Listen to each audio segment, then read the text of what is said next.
real Ruff Endz, the newest, hottest thing to come out of Baltimore. Tell them about it, baby. Ruff Endz, Baltimore, Maryland, featuring Davinch Chance and Dante Jordan, active since 1994. In the early 2000s, R&B was at its peak. Artists with smooth vocals, timeless lyrics, and an edge of coolness were dominating the charts, defining the soundtrack of the era. Amid this thriving scene, Ruff Endz, a duo from Baltimore, emerged with the kind of voices that could capture hearts instantly.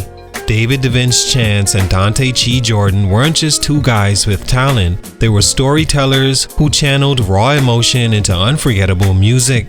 Their breakout hit No More became an anthem of romantic frustration, resonating with fans worldwide and solidifying their pace as one of the era's most exciting new acts. The single shot to #1 on the R&B charts and became a classic, the kind of song still played today when fans reminisce about that golden time. Building on the success of their debut album Love Crimes, Ruff Endz returned with Someone to Love You in 2002, an album that offered more of what the people loved. Heartfelt ballads and infectious hooks that showcased their undeniable vocal chemistry. The title track from the album became another fan favorite, proving their ability to craft emotional, enduring music. Despite their quick rise, Ruff Endz never became the household name their music suggested they could be. At a time when groups like Jagged Edge and 112 were solidifying their positions in R&B history, Ruff Endz seemed to falter just as they started to hit their stride. Their songs were official, but something was missing. A connection, a spark, a reason for fans to invest in them beyond their music. From the outside, it's easy to assume they simply got lost in the shuffle of an oversaturated market, but the truth is far more complex. Their career was marked by setbacks, some within their control, others the result of an unforgiving industry that demands not only talent but also charisma, image, and a strong sense of identity. The industry that once embraced Ruff Endz as a fresh voice in R&B seemed to lose interest, and by the mid-2000s, so did much of their audience. What happened to Ruff Endz isn't a story of failure but of unrealized potential. How a group so promising could fade so quickly remains a puzzle that deserves to be unpacked. To truly understand where it all began, here's a bit about their history and 3 reasons, even though beginning with much promise, their growth was stunted. What happened? Let's talk about it. Salute to Twin on IG for this request. It's your boy JC, Stunted Growth Music. Take a minute to like, subscribe, and comment on who I should do next. Davinch Chance and Dante Jordan grew up in Baltimore, Maryland, where their shared love for music brought them together. Both were deeply influenced by the sounds of classic soul and contemporary R&B, which inspired their smooth vocal style and heartfelt songwriting. Performing in local talent shows and honing their craft in church choirs, the duo quickly developed a reputation for their vocal chemistry and ability to captivate audiences with their emotional delivery. Baltimore wasn't a city known for producing R&B stars, but Ruff Endz were determined to make that change. They recorded demos and performed tirelessly, catching the attention of industry insiders with their raw talent and relatable lyrics. Their big break came when they were signed to Epic Records, a major label under Sony Music in the late 90s. It was the opportunity they'd been waiting for, a chance to bring their music to the world stage, and they did. With a top 5 hit on their first album, Ruff Endz were poised to join the ranks of the best of a golden era. Stunt #1, limited marketability and group identity. When Ruff Endz signed to Epic Records and released their debut album Love Crimes in 2000, they seemed destined for greatness. The album's breakout single No More was an instant hit, climbing to #1 on the R&B charts and cementing their place as one of the most promising new acts of the era. However, despite their vocal talent and the success of their music, Ruff Endz struggled to establish a strong marketable identity as a group, which would prove to be a significant obstacle in their career. In the entertainment industry, especially during the early 2000s, marketability was often tied to image and personality. Groups like Jagged Edge and 112 thrived not only because of their music, but because they had clearly defined personas that resonated with fans.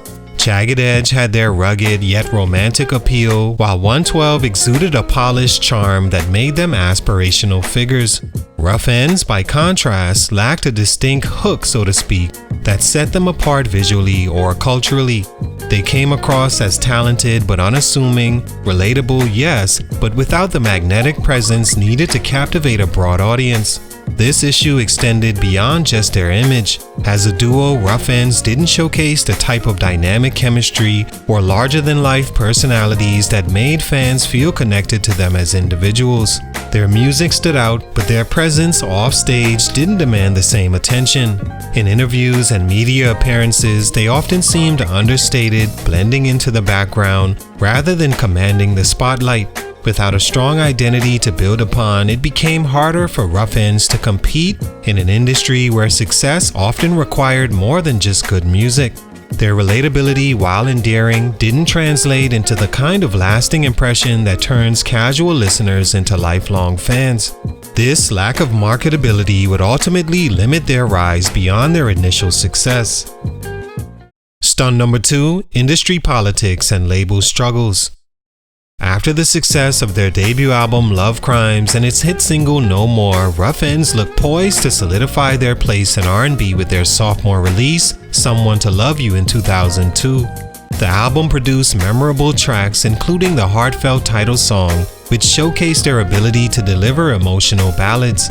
However, behind the scenes, industry politics and challenges with their record label began to undermine their progress. The music industry in the early 2000s was notorious for being a difficult space for artists, especially those signed to major labels. While Epic Records provided Ruff Endz with the platform to reach mainstream audiences, the duo quickly found themselves facing the challenge of being a mid-tier priority on a label with bigger acts to promote. Resources, marketing, and promotional budgets were often funneled toward artists with more commercial appeal or established track records. This left Ruff Endz struggling to maintain momentum despite their talent and chart success. Additionally, the label's handling of their image and promotion contributed to their stagnation. Ruff Endz wasn't packaged in a way that could fully capitalize on their strengths. Their emotional, relatable style of R&B required strategic marketing to differentiate them in a crowded field, but that effort wasn't there. Without the right push from their label, their music didn't receive the consistent exposure needed to sustain a growing fan base. These issues were compounded by the rapid changes in the music industry. By the mid-2000s, the rise of digital downloads and piracy were eroding album sales, making labels even more selective about which artists to invest in heavily. Ruff Endz, caught in the crossfire, saw their opportunities dwindle. The lack of support from their label became a major factor in their inability to break through to the next level, stunning their growth at a critical point in their career. Stunt number 3, the absence of star power. Ruff Endz possessed undeniable talent, but in the world of entertainment, talent alone often isn't enough. One crucial element missing from their rise to stardom was the elusive quality of star power, the ability to draw people in and hold their attention not just with the music, but with personality, presence, and flair. While their songs spoke volumes, their public image and overall charisma didn't create the same lasting impact. Star power isn't just about confidence or charm, it's about crafting a persona that becomes inseparable from the music. Groups like Boyz II Men mastered this by embodying sophistication and timelessness, while other acts exuded a sense of fun or edge that made them instantly memorable. Ruff Endz, however, struggled to project a persona that extended beyond their music. Their grounded, everyday man personalities made them relatable, but not necessarily magnetic. Their low-key approach also affected their ability to stand out in performances and media appearances. In an era when the visual element of music was becoming increasingly important, thanks to platforms like MTV and BET, artists had to deliver not just vocally but visually and energetically. Ruff Endz's more understated presence made it challenging to maintain the audience's attention, especially in an industry flooded with larger-than-life personalities. This absence of star power wasn't a failure on their part, but a missed opportunity to craft a compelling identity beyond their talent. Without that added spark, they couldn't achieve the longevity that cements an artist's place in history. All in all, Ruff Endz' story is one of talent that never fully translated into stardom. From their breakout hit No More to the heartfelt ballads on Someone to Love You, they showcased immense potential. Yet, limited marketing, label struggles, and a subdued public presence kept them from achieving lasting mainstream success in an industry where connection and image are as vital as music.